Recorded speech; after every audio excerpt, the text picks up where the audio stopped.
Hello বন্ধুরা, আজকে আমি দ্বিতীয় ক্রমের অন্তর্কলজের একটি অঙ্ক নিয়ে আলোচনা করব।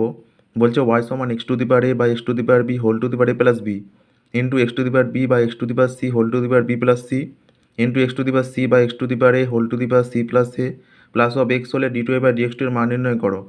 তাহলে করছি, যেটা দেওয়া আছে লিখেছি ওয়াই সমান, তারপর কী করেছি, ওয়াই সমান X to the power A minus B whole to the power A plus B, তারপরে X to the power B minus C whole to the power B plus C into X to the power C minus A into whole to the power C plus A plus of x.